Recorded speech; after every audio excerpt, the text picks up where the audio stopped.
Leksjon 1. Sunn oppskrift. Lunsjen din lukter veldig deilig og veldig frisk i dag. Jeg deler gjerne oppskriften med meg. Den er selvfølgelig en kombinasjon av zucchini. Jeg ser at du også har tilsatt litt gul paprika og løk. Det er en veldig enkel rett som også er veldig næringsrik. Bruker du en spesiell type olje til matlaging? Jeg foretrekker å bruke ekstra virgin olivenolje for bedre smak. Jeg vil lære å lage mer grønnsaker hjemme. Du bør starte med enkle oppskrifter som denne. Er det nødvendig å skrelle squashen før du koker den? Nei, det er bedre å beholde huden for vitaminene.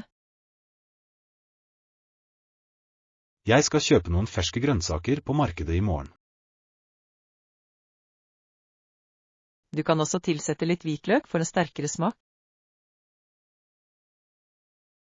Hvitløk er veldig sunt for hjertet og blodet. Jeg liker å eksperimentere med forskjellige urter på kjøkkenet mitt. Bruker du fersk eller tørket basilikum til dette? Fersk basilikum gir retten en veldig lys aroma. Jeg blir veldig sulten bare av å se deg lage mat. Jeg skal gi deg en liten porsjon å smake på nå. Dette er den beste grønnsaksretten jeg noensinne har smakt. Leksjon 2. Flyplasskiosk. Vi må skynde oss, for flyet vårt går om 2 timer. Har du skrevet ut boardingkortene våre? Vi kan sjekke inn selv i kiosken. Det er mye raskere enn å vente i den lange køen. Vi trenger bare skanne passene våre på maskinen. Jeg håper setene våre er ved siden av hverandre på flyet. Vi kan velge seter på berøringsskjermen. Jeg foretrekker vindusplassen for å se de hvite skyene. Jeg foretrekker at setet i midtgangen er lett å bevege seg rundt. Må vi betale for de tunge koffertene våre nå? Billetten vår inkluderer en bagasje per person. Maskinen skriver nå ut de hvite papiretikettene. Vi må feste dem til håndtakene på veskene våre. Nå kan vi gå til bagasjeinnleveringsdisken der borte. Sikkerhetskøen ser veldig lang ut i morges. Vi bør være raske, slik at vi får nok tid til kaffe. Jeg er alltid nervøs før en lang flytur. Det er ingen grunn til bekymring, for vi er i tide.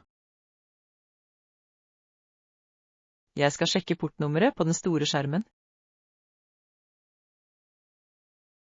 Porten vår er nummer 12 i Nordfløyen. Leksjon 3. Gamle krigere. Dette maleriet skildrer et svært viktig øyeblikk i lokalhistorien. Den viser et stort krigsparti på 1500 modige menn på krigsveien mot sine tradisjonelle fiender. Detaljene på deres tradisjonelle klær er veldig imponerende. Disse krigerne var kjent for sitt store mot og sin dyktighet. Konflikt var en vanlig del av livet i oldtiden. De kjempet for å beskytte landet sitt og familiene sine. Historien skrives ofte av vinnerne av disse slagene. Det er viktig å studere perspektivene fra begge sider. Denne utstillingen tiltrekker seg mange studenter og historikere hver dag. Jeg synes de gamle krigføringsstrategiene er veldig fascinerende. De brukte naturlandskapet til å gjemme seg for fienden. Kommunikasjon var også en svært viktig del av deres suksess. Tror du at moderne mennesker kan lære av denne historien? Vi kan lære om viktigheten av fred og diplomati. Mange av disse kulturene lever fortsatt i beste velgående i dag. De bevarer tradisjonene sine gjennom historier og kunst. Jeg vil skrive en ny beskrivelse for denne skjermen. Sørg for å inkludere datoen for fredsavtalen. Den ble undertegnet i året 1850. Leksjon 4. Riktige verktøy. Jeg må reparere denne gamle stolen fra kjøkkenet mitt. Jeg kan hjelpe deg med å finne de riktige verktøyene. Selvfølgelig, hvilke spesifikke verktøy er du nødt til? Hvilke spesifikke verktøy ser du etter i dag, SIR? Jeg tror jeg trenger litt sterk trelim og en hammer. Vi har flere typer lim i tredje midtgang. Er treverket på stolen veldig hardt eller mykt? Den er laget av heltre-eik, så den er veldig tung. Du trenger også noen små spiker for ekstra styrke. Jeg vil at reparasjonen skal være usynlig og veldig ren. Du bør bruke en klemme for å holde treverket sammen. Hvor lang tid tar det før limet tørker helt? Det tar omtrent 24 timer for en full binding. Jeg skal også kjøpe litt sandpapir for å glatte ut kantene. Vi har et utvalg av sandpapir fra grovt til fint. Jeg har ikke særlig mye erfaring med manuelle arbeidsprosjekter. Det er en fin måte å lære ny og nyttig ferdighet på. Jeg håper jeg ikke gjør stolen verre enn før. Bare vær tålmodig og følg instruksjoner på pakken. Takk for dine profesjonelle råd i dag. Leksjon 5. Å holde seg aktiv. Du virker alltid som om du har så mye energi om morgenen. Jeg prøver å holde meg aktiv, men hva med deg? Jeg forstår at det er utfordrende å finne. Jeg forstår at det er vanskelig å finne tid til treningssenteret. Jeg våkner tidlig for å gå en løpetur hver dag. Jeg foretrekker å sove en time ekstra før jobb starter. Selv en kort spasertur kan hjelpe deg å føle deg mer våken. Jeg sitter ved skrivebordet mitt i 8 timer hver eneste dag. Du bør stå opp og strekke deg hvert 60 minutter. Ryggen min føles ofte veldig stiv etter en lang ettermiddag. Trening kan bidra til å styrke kjernemuskulaturen. Spiller du noen lagidrett i helgene? Jeg spiller tennis med en gruppe lokale venner. Jeg pleide å spille fotball da jeg var en yngre mann. Du burde bli med i en klubb for å bli kjent med nye folk. Jeg er bekymret for at jeg er for treg til sport nå. Det er aldri for sent å begynne å bevege kroppen. Jeg skal prøve å gå en tur i kveld. Været er perfekt for en spasertur i parken. Jeg skal invitere naboen min med på selskap. Leksjon 6. HR-intervju. Du ser veldig profesjonell og veldig selvsikker ut i dag, Anna. Jeg litt nervøs for denne store muligheten. Utmerket. Vet du hvem som skal gjennomføre intervjuet? Ja, jeg ble informert om at det blir HR. Ja, jeg ble informert om at det vil være HR-sjefen og direktøren. Du bør forberede noen spørsmål om bedriftskulturen. Jeg har undersøkt de nyeste prosjektene deres på internett. Husk å snakke tidlig og opprettholde god øyekontakt. Jeg skal prøve å holde meg rolig og svare ærlig. De ser etter noen med dine spesifikke ferdigheter.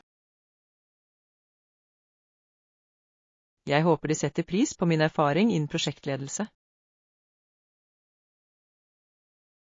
Du er den beste kandidaten til denne stillingen. Hva skal jeg si hvis de spør om lønnen min?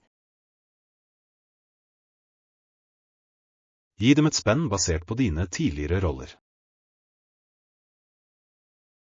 Jeg vil vise dem at jeg er veldig motivert. Din positive holdning vil være veldig tydelig for dem. Intervjuet starter om nøyaktig 10 minutter. Ta et dypt pust og tro på deg selv. Jeg er klar til å gå inn på kontoret nå. Jeg venter her for å høre de gode nyhetene. Leksjon 7. Hotellgjester. Jeg så et veldig fint svømmebasseng på taket. Kun tilgang for hotellgjester som er forståelig. Kan jeg ta med min egen?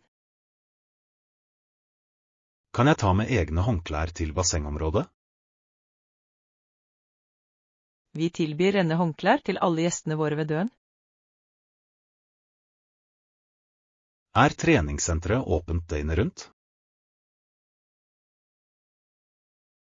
Ja, du kan bruke treningsstudioet når du vil. Jeg vil bruke tredemøllen før frokost. Utsikten fra treningsstudioet er veldig vakker ved soloppgang. Trenger jeg en spesiell nøkkel for å komme inn i området? Du trenger bare bruke romnøkkelkortet ditt. Finnes det en instruktør som kan hjelpe med maskinene? En trener er til stede fra klokken 8 om morgenen til klokken 12. Jeg foretrekker å trene alene på et stille sted. Treningsstudioet er vanligvis tomt sendt på kvelden. Jeg skal dra dit etter forretningsmøtet midt i kveld. Sørg for å bruke passende sportssko.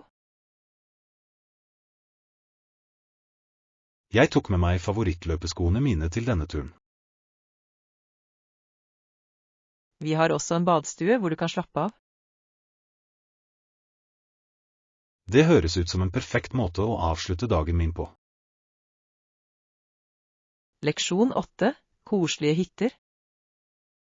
Jeg vil tilbringe litt tid i den ville skogen. Overnattingsstedet i parken tilbyr koselige hytter til leie. Er hyttene utstyrt med et lite kjøkken? Ja, de har komfyr og et stort kjøleskap.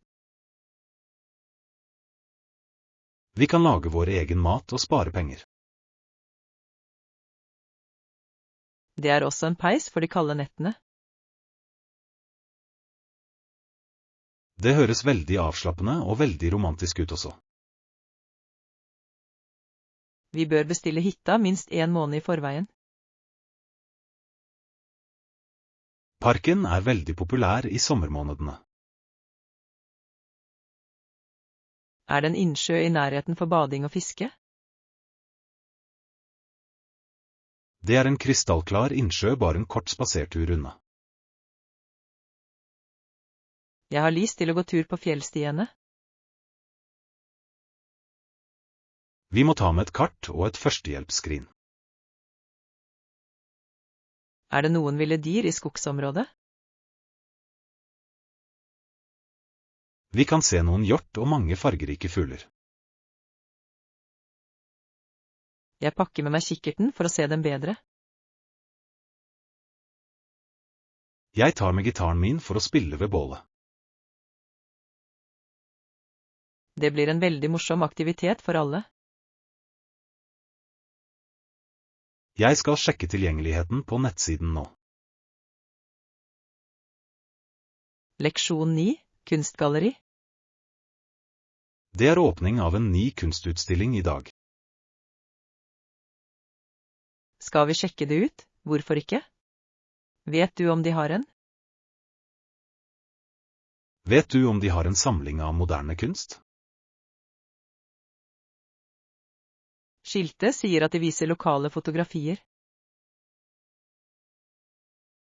Jeg liker å se på bilder av bylandskap. Det gratis adgang for studenter på onsdager. Det flott, for det onsdag I dag. La oss gå inn og se det kreative arbeidet. Belysningen I dette galleriet svært profesjonell. Jeg liker de store svart-hvitt-bildene på veggen. De fanger stemningen I gatene veldig bra. Kjenner du igjen kunstneren som tok disse bildene? Jeg tror hun en kjent journalist I denne byen. Arbeidet hennes veldig sterkt og veldig emosjonelt. Jeg vil gjerne kjøpe et lite trikk til kontoret mitt. Du bør spørre sjefen om prisene. Jeg går bort til skrivebordet bakerst I rommet. Jeg blir her og ser på portrettseksjonen. Jeg synes kunst veldig inspirerende for mitt eget arbeid. Leksjon 10, filmsnacks. Jeg har forberedt løgnen til filmopptaket vårt. Det alltid hyggelig å spise litt snacks mens man ser på film. Jeg kjøpte litt salt popcorn og sjokoladeplater. Har vi nok brus til alle vennene våre? Jeg har et par flasker med kald ingefærøl I kjøleskapet. Vi bør også ha noen sunne alternativer som frukt. Jeg skal kutte noen epler og appelsiner I små biter. Hvilken film skal vi se I kveld? De fleste stemte på den nye science fiction-filmen. Jeg har hørt at spesialeffektene veldig fantastiske. Jeg foretrekker filmer som har en veldig sterk historie. Denne filmen kjent for sine dype og komplekse temaer. Jeg håper alle kommer presis til start. Jeg sender en påminnelse til gruppechatten vår nå.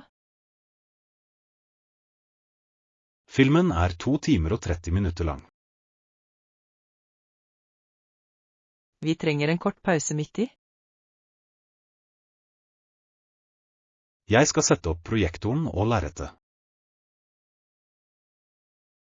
Lydanlegget I dette rommet veldig bra. Jeg klar til å starte showet når du det. Leksjon 11, måter å reise på. Teknologi har endret hvordan vi beveger oss rundt I verden. Slektninger og venner, det finnes mange forskjellige måter folk kan reise på. Noen foretrekker hastigheten til et moderne jetfly. Andre liker den rolige farten til et tradisjonelt skip. Tog veldig populære for reiser mellom store byer. De også mye bedre for miljøet. I noen land reiser folk fortsatt med hest. Det er en veldig tradisjonell og naturlig måte å bevege seg på. Sykler er i ferd med å bli hovedvalget i travle byer. De bidrar til å redusere tungtrafikk og forurensning. Har du noen gang reist til et annet land med båt? Jeg tok en gang en ferge til en liten øy i Hellas. Utsikten over det blå havet var veldig vakker. Jeg følte meg litt kvalm på grunn av de store bølgene. Flyreiser er det mest praktiske for lange avstander. Men det kan bli veldig dyrt i ferien. Vi bør velge den mest bærekraftige måten å reise på. Å gå er den beste måten å utforske en ny by på.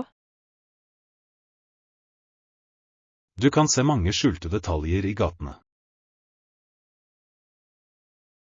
Leksjon 12. Beste tilbud. Prisene på flyreiser endres hvert minutt. Noen ganger, men ikke alltid, bør du sjekke begge for å finne de beste tilbudene. Bør vi se på lavprisflyselskapene først? De er ofte billigere, men de har mange ekstra gebyrer. Vi må også sjekke prisen på bagasjen vår. Noen ganger har de største flyselskapene bedre totalpriser. Jeg fant en veldig billig flyreise til neste tirsdag. Er flyet direkte, eller har det mellomlandinger? Den har et 3 timers stopp i en annen by. Det vil gjøre reisedagen vår veldig lang.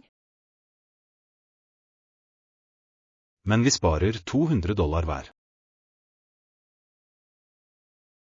Jeg synes det er verdt den ekstra tiden. Vi burde bestille billettene nå. Vent, vi må sjekke hotellprisene først. Jeg åpner en annen fane i nettlesen. Hotellene i den byen er ganske dyre. Kanskje vi kan finne et billigere rom i forstedene. Vi kan bruke toget til sentrum. Det er en veldig smart måte å spare penger på. Leksjon 13. Sikkerhetsprosess. Vi har en avtale med direktøren i dag. Problemer. Det er viktig å samarbeide med sikkerhetsprosessen. Jeg skal vise identifikasjonskortet mitt til betjenten. Vi må også sende bagasjen vår gjennom skannen. Må jeg ta meg metallbelte og klokken? Ja, alt av metall vil utløse den høye alarmen. Denne bygningen har svært strenge sikkerhetsregler. Det er nødvendig å beskytte menneskene som er inne. Jeg forstår og respekterer sikkerhetsteamet. Vakten sjekker navnene våre på listen. Vi får klarsignal til å gå inn i hovedheisen. Møtet vårt er i 45. etasje. Jeg håper regissøren er klar for presentasjonen vår. Vi har utarbeidet alle nødvendige dokumenter. Jeg er litt nervøs for det store prosjektet. Du bør være trygg fordi du er en ekspert. Takk for dine hyggelige støttende ord, Anna. Vi utgjør et veldig sterkt lag sammen.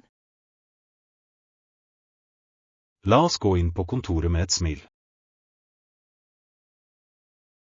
Leksjon 14. Detaljhandelens innvirkning. Mange setter pris på de lave prisene i store butikker. Matching Grant Outreach, så det er ikke like med Walmart. Hovedklagen er at virksomheten deres. Virksomheten deres skader ofte de små lokale butikkene. Det er en veldig vanlig kritikk av store kjeder. De gir mange arbeidsplasser til lokalsamfunnet. Men slike jobber gir ofte svært lav lønn. Store butikker tilbyr også et stort utvalg av produkter. Det er veldig praktisk å finne alt på et sted. Konkurranse er en naturlig del av et fritt marked. Men konkurransen må være rettferdig for alle. Handler du hos store forhandlere eller lokale butikker?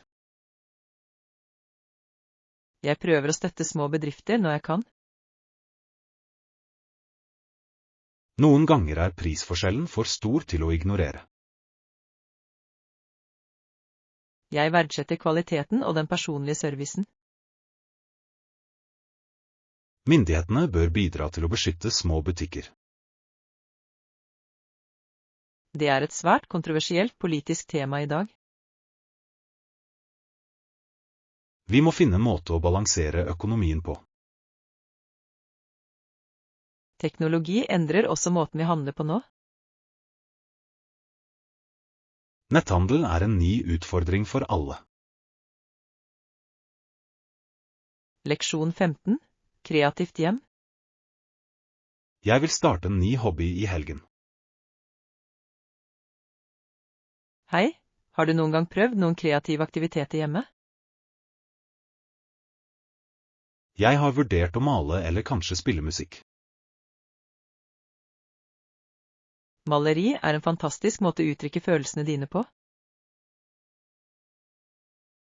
Jeg er ikke så flink til å tegne realistiske ting. Du kan prøve abstrakt kunst med sterke farger. Det høres ut som mye moro og mindre stress. Du trenger bare litt lerret og akrylmaling. Hvor kan jeg kjøpe de beste kunstforsyningene? Det er en liten butikk i nærheten av bybiblioteket. Jeg har også lyst til å prøve å lage komplekse måltider. Matlaging er en annen flott form for kreativ utfoldelse. Jeg skal prøve å lage en tradisjonell fransk rett. Du burde invitere meg til å smake på kreasjonen din. Jeg arrangerer gjerne en middagsselskap. Å lage ting med hendene er veldig givende. Det er bedre enn å se på TV hele natten. Jeg er enig i at å være aktiv er mer givende. Jeg skal til kunstbutikken etter jobb. Leksjon 16. Valg av gaver. Jeg vil kjøpe en fin kjole til søsteren min. Kan du hjelpe meg med å velge noen av de du leter etter? Jeg ser etter noe elegant, men også enkelt. Foretrekker hun lyse farger eller mørke farger? Hun bruker vanligvis blå eller dypgrønne klær. Denne silkekjolen har en veldig vakker blå farge.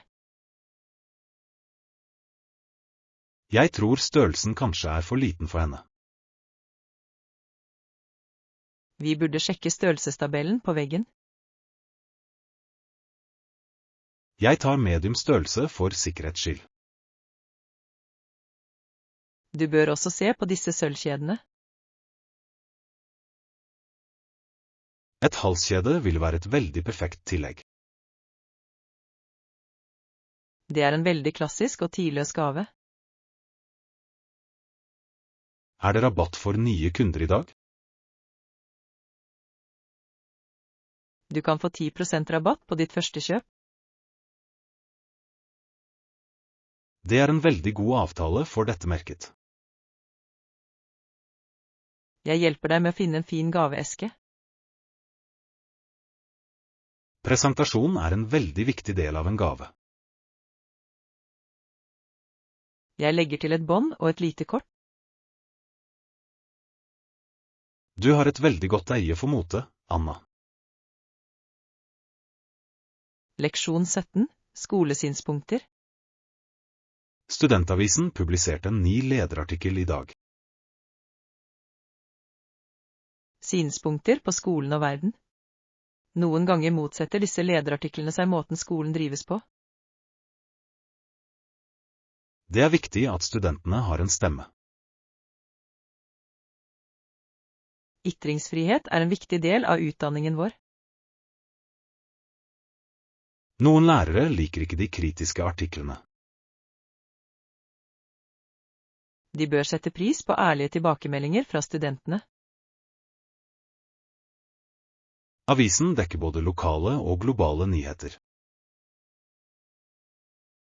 Det hjelper oss å holde oss oppdatert på viktige saker. Har du lyst til å skrive en artikkel for dem? Jeg vil skrive om miljøpolitikken. Det er et veldig trendy og viktig tema. Jeg skal intervjue lederen for campusanlegget. Du bør også snakke med studentlederne.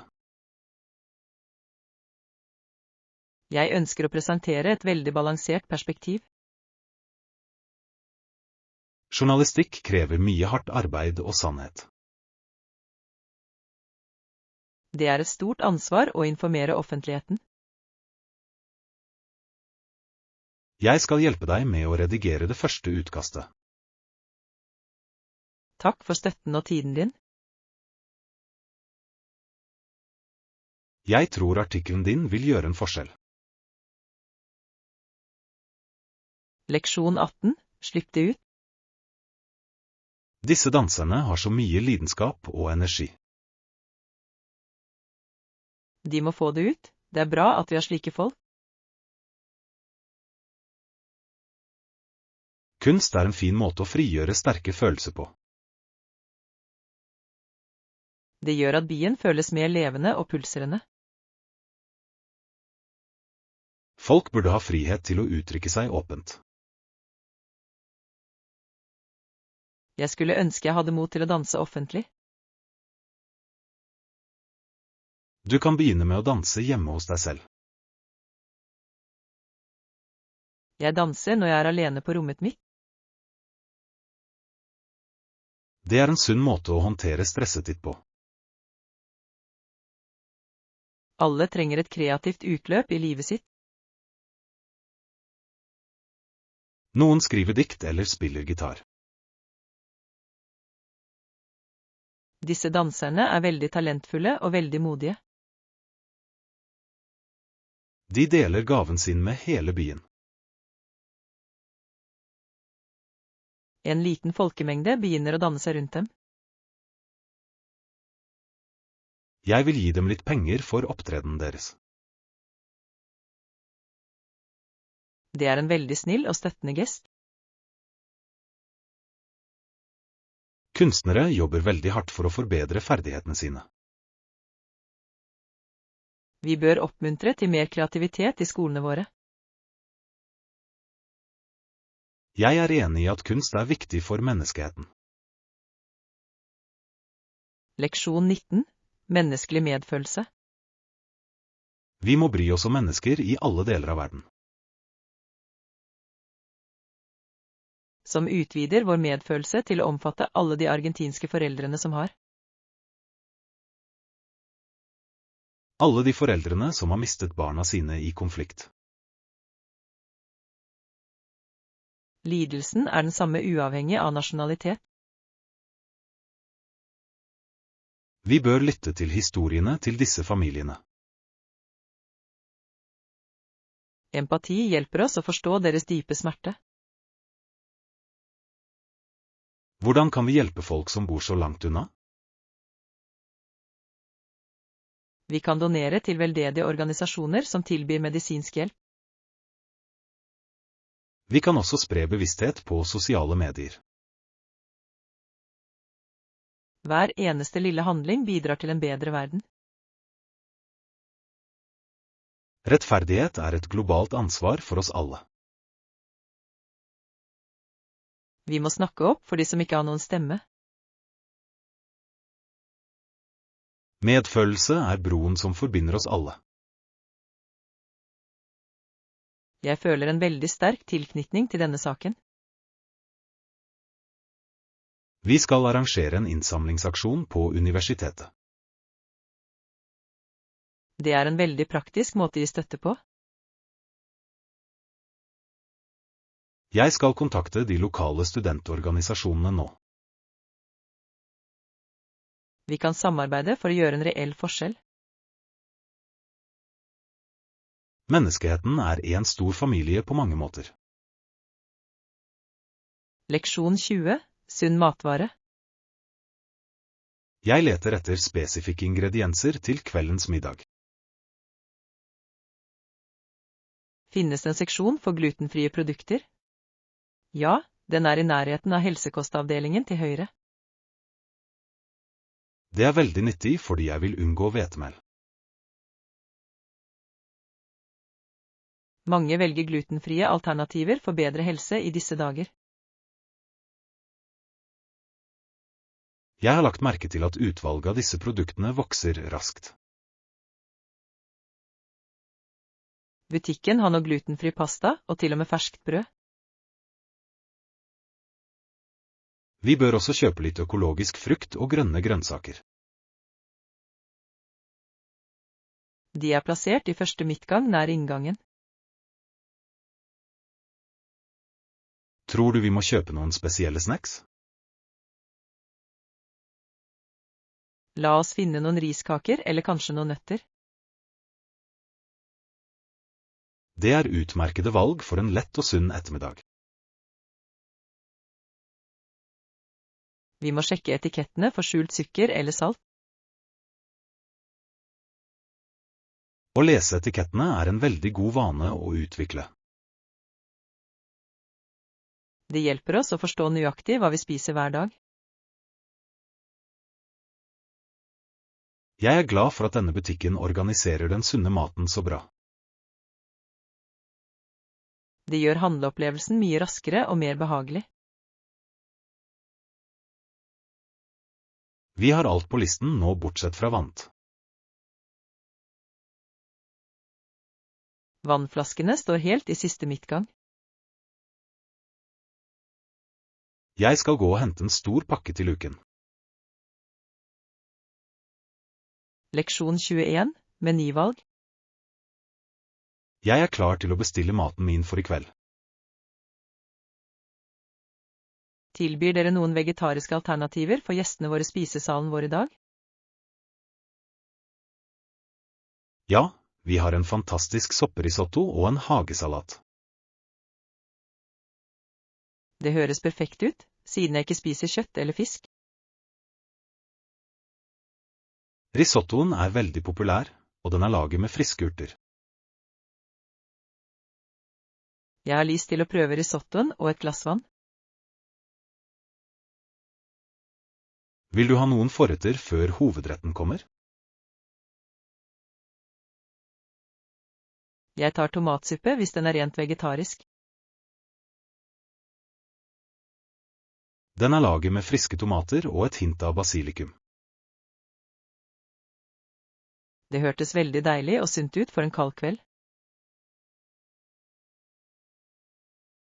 Vi har også en spesiell dessert laget med mørk sjokolade. Jeg venter til jeg er ferdig med hovedmåltidet før jeg bestemmer meg. Jeg bringer suppen din til bordet med en gang.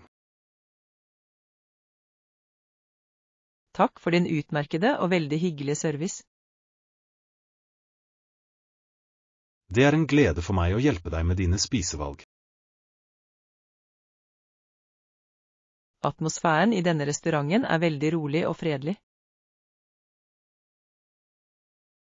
Vi prøver å skape et avslappende miljø for alle våre besøkende. Jeg vil definitivt anbefale dette stedet til mine nære venner. Vi setter stor pris på støtten din og den positive tilbakemeldingen din. Leksjon 22. Stilige smykker. Hei, har du sett noen stilige halskjeder i det siste? Jeg vil gjerne finne et nytt til gave. Jeg så noen veldig unike design i butikken i andre etasje. Jeg vil ha noe som ser moderne ut, men også veldig elegant. Sølvkjeder er veldig trendy blant unge mennesker akkurat nå. Søsteren min foretrekker gullsmykker fordi det matcher den varme hudtonen hennes. Gull er et veldig klassisk valg som aldri går av moten. Synes du en enkel kjede eller et stort anheng er bedre? Et lite og delikat anheng er perfekt for hverdagsbruk. Det er et veldig godt poeng, for hun liker praktiske ting. Du bør også vurdere hennes favoritttype edelstein. Hun elsker blå steiner som safirer eller knallblå topas. Disse steinene ser veldig vakre ut når de fanger lyset. Jeg håper prisene ikke er for høye i den butikken.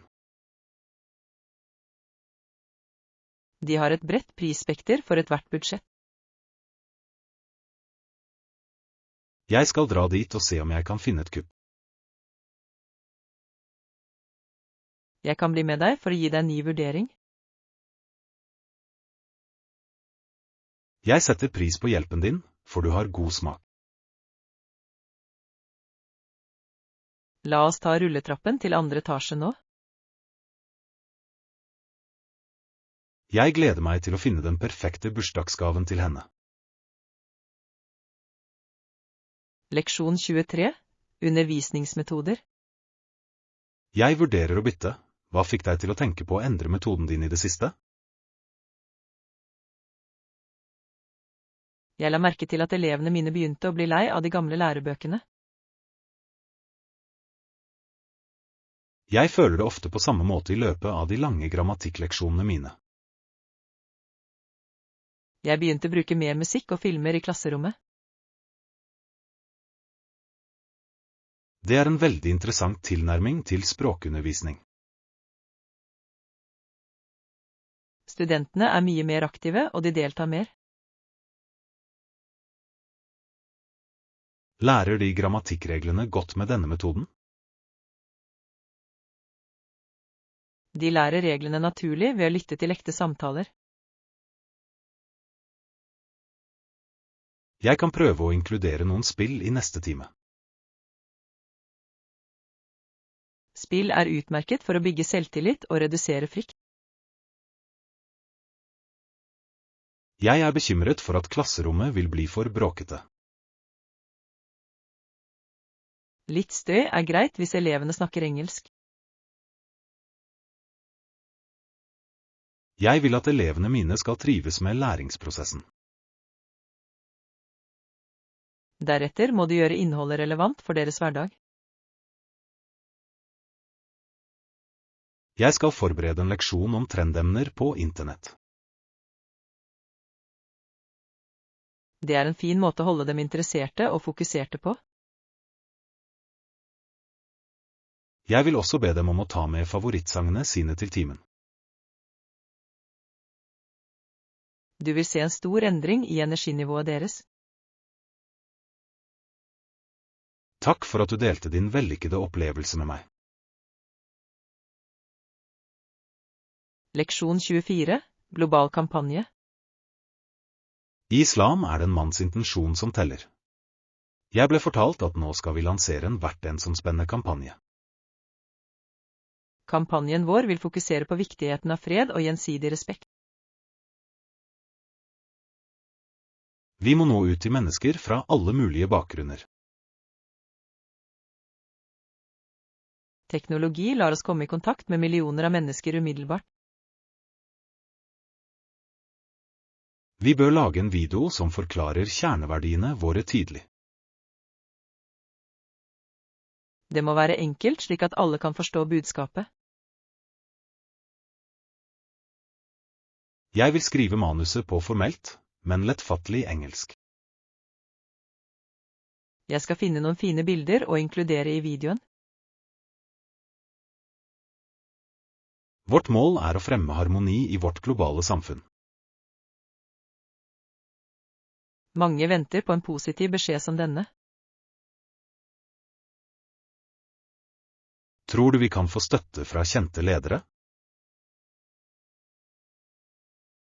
Vi bør sende forslaget vårt til internasjonale organisasjoner. Jeg er veldig lidenskapelig opptatt av dette prosjektet og dets fremtid. Det er det viktigste jeg noen gang har gjort. Vi må være svært forsiktige med våre ord og handlinger.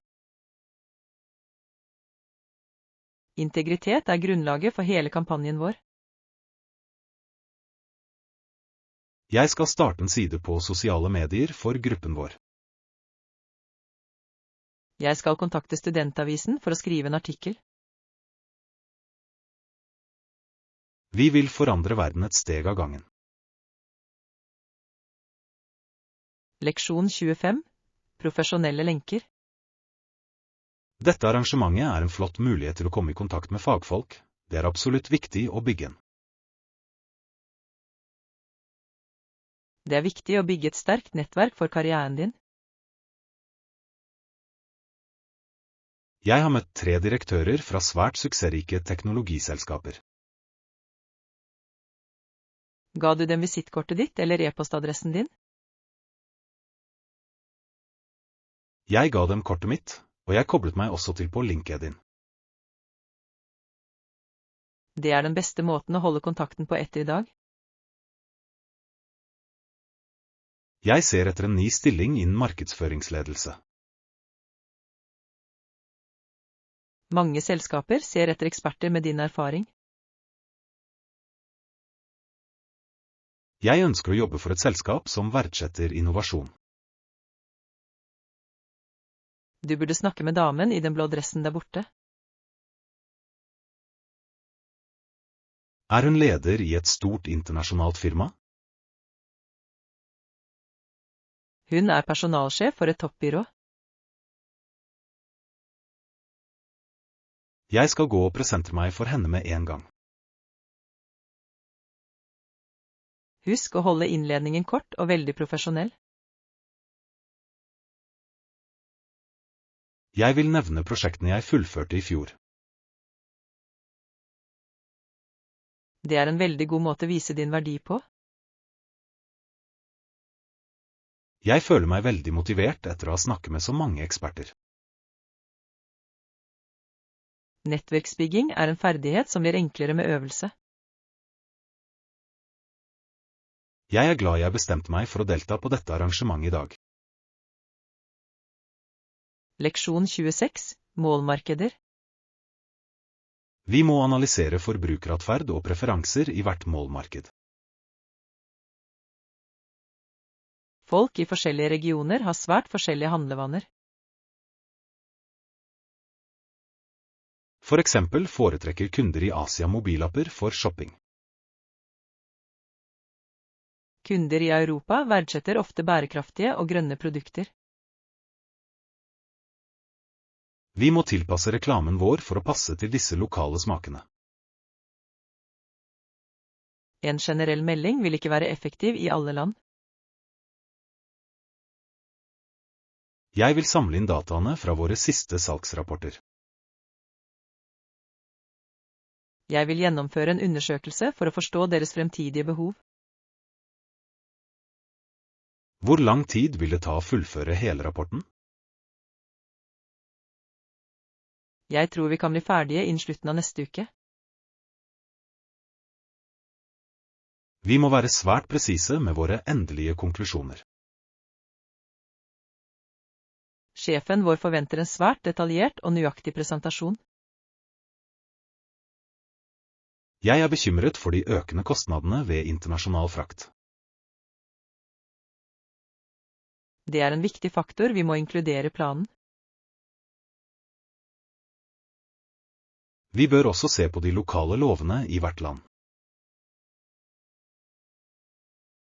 Overholdelse av lover og regler er avgjørende for vår globale ekspansjon. Jeg skal avtale et møte med det juridiske teamet i morgen. De vil gi nødvendig veiledning for prosjektet vårt. Dette er en veldig utfordrende, men spennende oppgave for oss. Leksjon 27. Tradisjonelle måter. I dag lever ikke indianerne i Nord-Amerika lenger på sine tradisjonelle måter i mange tilfeller. Likevel jobber mange lokalsamfunn veldig hardt for å bevare kulturen sin. De lærer bort sine gamle språk til de yngre generasjonene. Det er viktig å holde deres unike arv levende i dag.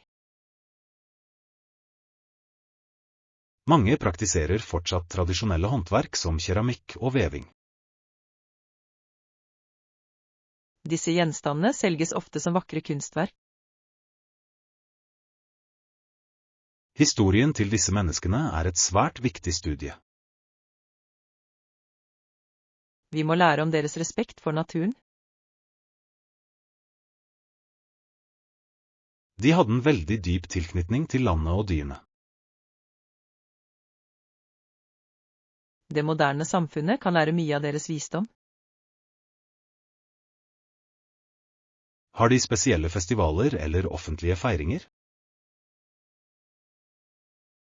Ja, de arrangerer arrangementer kalt powwows med tradisjonell dans. Jeg har lyst til å delta på et av disse arrangementene snart. Det er en fantastisk måte å oppleve deres levende kultur på. Vi må sørge for at historien deres blir fortalt nøyaktig. Utdanning er nøkkelen til forståelse og gjensidig respekt. Jeg skriver en ny bok om deres historiske ledere. Jeg kan hjelpe deg med forskningen i Riksarkivet. Din kunnskap om historie er svært imponerende og nyttig. Leksjon 28. Bagasjehjelp. Jeg sjekker inn for et 3-netters opphold på dette hotellet. Bagasjehåndtering, ja. Sjåføren vår vil hjelpe deg med bagasjen din umiddelbart. Takk, for disse koffertene er veldig tunge i dag. Vi leverer den direkte til rommet ditt i 5. etasje. Finnes det et trygt sted å oppbevare laptopvesken min? Du kan oppbevare den i det sikre skapet bak skrivebordet. Jeg har også en skjør gjenstand i denne mindre esken. Vi vil håndtere alle dine eiendeler med stor forsiktighet. Jeg er veldig sliten etter den lange internasjonale flyturen. Vil du ha et glass kaldt vann eller litt te? Jeg foretrekker en varm kopp grønn te, takk. Jeg skal ta den med til deg mens du signerer papirene. Servicen her er virkelig eksepsjonell og veldig rask. Vi ønsker at alle gjester skal føle seg velkomne og avslappede. Er restauranten åpen for sen middag i kveld? Ja, det serverer mat til klokken 11 om kvelden. Jeg drar dit etter en kort pause. Jeg skal gi deg menyen du kan se på nå. Du er veldig snill og veldig hjelpsom, Anna. Leksjon 29. Thailandsk mat. Jeg elsker å prøve nye retter fra forskjellige kulturer hver uke. Ja, jeg har spist thailandsk mat før, smakene er fantastiske. Denne grønne karrien er veldig krydret, men også veldig søt. Thaimat bruker mye kokosmelk og fersk lime. Jeg kan også smake litt sitrongress og ingefær i denne suppen.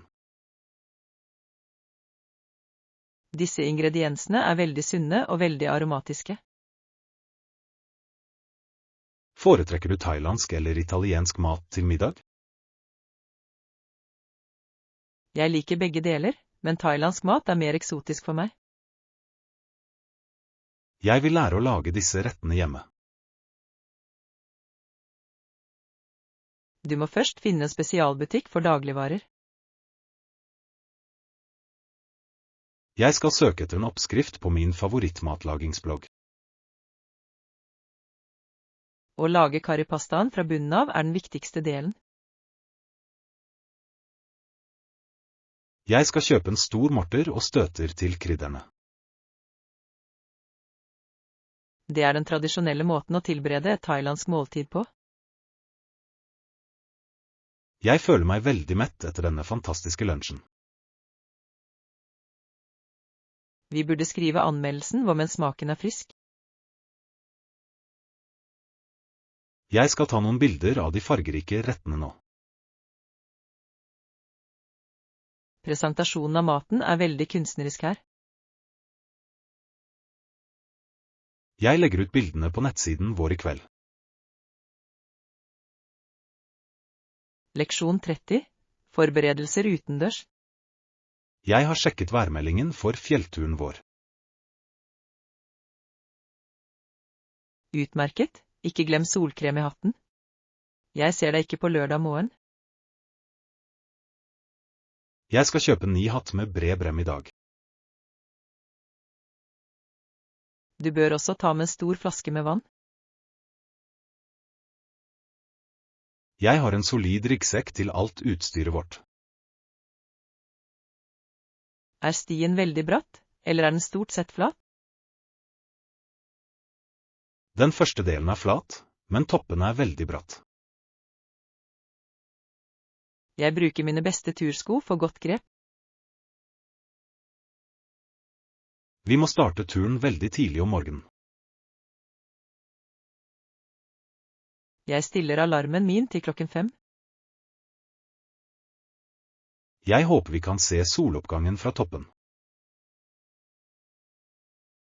Utsikten vil bli veldig vakker og veldig fredelig.